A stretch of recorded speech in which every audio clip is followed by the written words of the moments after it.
الرحمن الرحیم. زما د ایم پی نیوز مینوالو وروڼو ستاسو په مخ کې ستاسو ورور ثاني باچا د پرتګال نه په دې ټایم کې ستاسو سره مخ کې حاضر دی. زه به اوس په اردو کې چې کوم دی نو د دې ملګري نه یو څو خبرې کوم. تاسو ټول ته پته ده چې نن د نواز شریف یو فیصله راغله چې په هغې کې هغه ته 7 کاله قید او ورسره چې کوم دی نو جرمانه د پیسو په حکومت کې چې دی نو سناو شوې ده. د هغې متعلق به مونږ دلته کې د دې رول نه تپوس کوو. د ده تعلق د پاکستان مسلم لیگ نون نواز گروپ د پرتګال سره دی. نو زموږ سره تاسو اوسئ. السلام علیکم فرحان بھائی.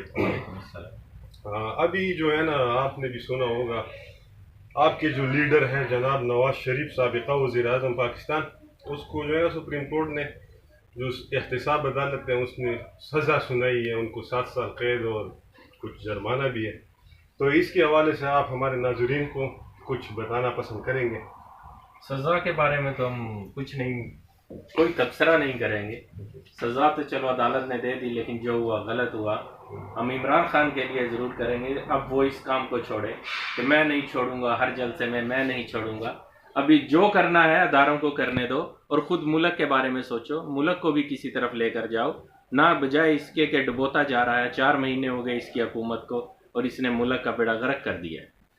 تو میں تو یہ کہتا ہوں نا فرحان بھائی کہ مطلب فیصلہ تو عدالت نے دی ہے نا، اور آپ کو پتہ ہے کہ عدالتیں ایسی سزائیں نہیں دیتی. کچھ کیا ہوگا نا تب تو یہ سزا دی ہوئی. ہاں یہ اس حکومت کا تو وہ بار بار عمران خان کہتا ہے وزیر اعظم پاکستان کہ نہیں یہ ہم نے یہ احتساب شروع نہیں کیے بلکہ یہ پہلے سے شروع آ رہی ہے.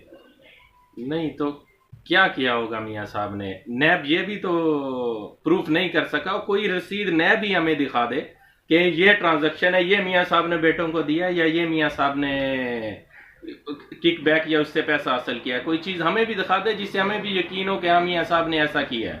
71 کی دہائی سے 70 کی دہائی سے ان کے پاس کاروبار ہیں، پیسہ ہے، سارا کچھ.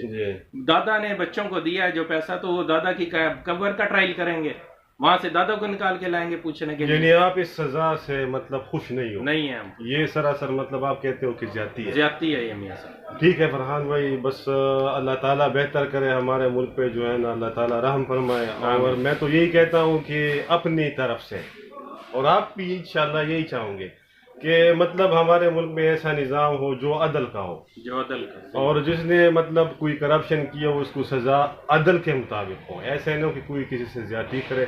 بار کہ یہ تو عدالت ہے، وہی بہتر جانتے ہیں. اور ہم امید رکھتے ہیں انشاءاللہ آئندہ بھی ایسے ہی فیصلے جو ہمارے ملک کے مطابق، جو ان کے مطلب فائدے میں ہو تو وہ سنائے. یہی ہمارا یہی ارادہ ہے فرحان بھائی. السلام علیکم.